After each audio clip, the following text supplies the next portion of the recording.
everyone, welcome back to my channel. Today we are diving deep into the world of prepositions.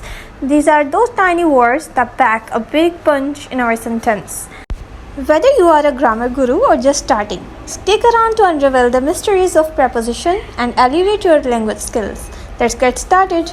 First we will take a start from its definition.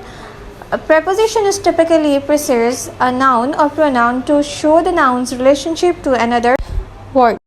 जो preposition है typically ये noun या pronoun से पहले आती है, जैसे कि इस example में है The cat is on the table. यहाँ on जो है ये preposition है, on the table, in the ground, in the morning, on, in, above, ये सारे क्या हैं preposition होते हैं. Next we will discuss type of preposition, जिसके अंदर सिंपल प्रपोजिशन, कंपाउंड प्रपोजिशन और फ्रेजल प्रपोजिशन आती है. सिंपल प्रपोजिशन में अगर सिंपल वर्ड एक एक लिखा हुआ है, इन, ऑन. कंपाउंड के अंदर दो लफ्ज़ मिल के होते हैं, जैसे विद इन, विद आउट, ये सारे क्या हैं कंपाउंड में आते हैं. और फ्रेजल प्रपोजिशन के अंदर कोई फ्रेज होती है, जैसे इन फ्रंट ऑफ, यहाँ पे ऑफ लग गया तो इसलिए ये फ्रेजल प्रपोजिशन बन गई. फ्रेज जो थी ये प्रपोजिशनल फ्रेज होगी. Next we will discuss the most important rules with examples. लेकिन अगर इससे पहले आपने मेरा चैनल सब्सक्राइब नहीं किया, please hit the subscribe button and hit the bell icon. Okay, तो चलें स्टार्ट करते हैं. फर्स्ट रूल हमारे पास जो है इसमें यह है कि आपने प्रपोजिशन जो है वो यूजुअली नाउन और प्रोनाउन से पहले यूज़ करते हैं. जैसे कि the books are on the shelf, यहाँ ऑन जो है प्रपोजिशन था तो ये शेल्फ से पहले यूज़ करना है. रूल नंबर 2 में हमारे पास है कि प्रपोजिशन को सेंटेंस के आखिर में यूज़ नहीं करना. जब भी आप फॉर्मल कुछ भी राइट कर रहे हो तो आपने प्रपोजिशन को लास्ट पर नहीं लिखना. जैसे कि लिखा हुआ है who are you going with, यहाँ पे विद लास्ट में आया हुआ है, ये इनफॉर्मल वे. आप वैसे आम अपनी बातें यूज़ करते हुए तो यूज़ कर सकते हो इसको, लेकिन अगर आप फॉर्मली कुछ कर रहे हो तो वहाँ पे आपने इस सेंटेंस को यूज़ नहीं करना है, वहाँ इनकरेक्ट होगा. With whom are you going, तो ये राइट सेंटेंस है, फॉर्मल वे में ऐसे यूज़ करेंगे इसे. नेक्स्ट है हमारे पास रूल नंबर 3, जिसके अंदर है कि आपने मंथ्स, ईयर्स, सेंचुरीज़ और पीरियड ऑफ डे है जहाँ पे आ जाए ना, इन द मॉर्निंग, जैसे मॉर्निंग है, इवनिंग है, इनके साथ इन लगाना है, लेकिन नाइट के साथ आपने एट लगाना होता है प्रपोजिशन. रूल नंबर 4 में हमारे पास ऑन का यूज़ आ जाता है. जब स्पेसिफिक डेट्स या डेज़ की बात हो रही तो ऑन लगाएंगे, लेकिन अगर प्रिसाइज टाइम की बात हो रही हो तो वहाँ प्रपोजिशन एट यूज़ करना है.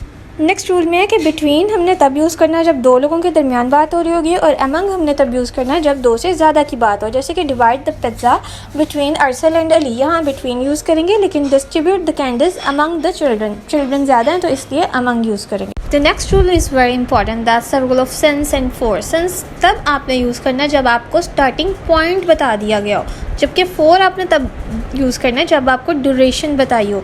जैसे कि यहाँ पे I have lived here since 2010, यहाँ 2010 जो है ये आपको स्टार्टिंग पॉइंट बता दिया, एग्जैक्टली 2010 से वो यहाँ पे रह रहा था तो इसलिए since आएगा. जबकि दूसरा सेंटेंस है I have lived here for 10 years, यहाँ 10 साल की ड्यूरेशन बताई जा रही है, इसलिए यहाँ 4 यूज़ करेंगे. ये मज़ीद आपको नेक्स्ट स्लाइड से क्लियर हो जाएगा, उसमें काफ़ी सारे एग्जाम्पल्स है.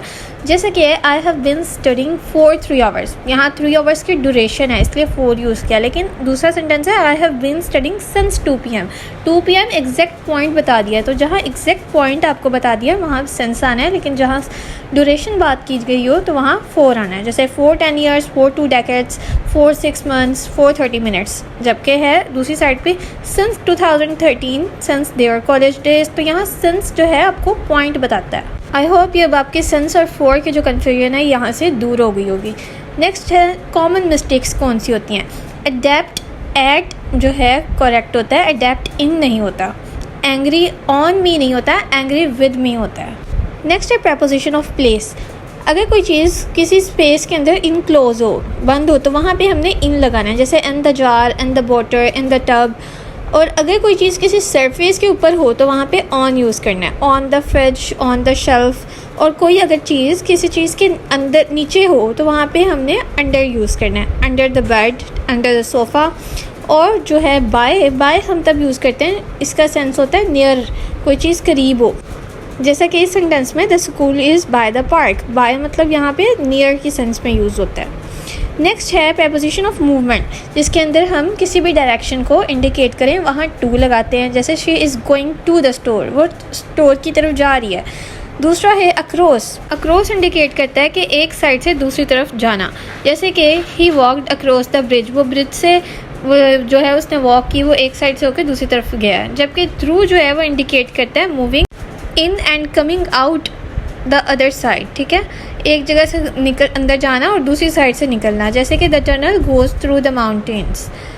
नेक्स्ट है, ये कुछ वर्ड्स मैंने लिखे हैं कि इससे आपको अंदाज़ा होगा किस तरह से प्रेपोजिशन का खेल होता है पूरे सेंटेंस में, और किस तरह से एक प्रेपोजिशन की वजह से पूरा का पूरा सेंटेंस चेंज हो जाता है। यहाँ इंपॉर्टेंट कुछ प्रेपोजिशंस हैं वो मैंने लिख दी हैं, साइड पर इनका मीनिंग लिख दिया और साइड पर इनका सेंटेंस लिख दिया। ये आप पढ़ के आपको क्लियर हो जाएगा कि किस तरह से एक प्रेपोजिशन चेंज करने की वजह से इनका सेंटेंस का मतलब कैसे चेंज होता है। तो आप लोग इन्हें सुकून से पॉज करके पढ़िएगा और इनको अपने पास लिख लीजिएगा। मैं इंशाल्लाह कोशिश करूँगी कि आइंदा की भी जो शॉर्ट्स हैं उनमें भी मैं कुछ ना कुछ इनको शेयर करती रहूँ प्रेपोजिशन से रिलेटेड, और अगर मुझे टाइम मिला तो इंशाल्लाह ज़रूर हम एक वीडियो भी इस पर रिकॉर्ड और कर लेंगे जो इंपॉर्टेंट प्रेपोजिशंस है। आज के लिए इतना ही। Thank you so much for watching.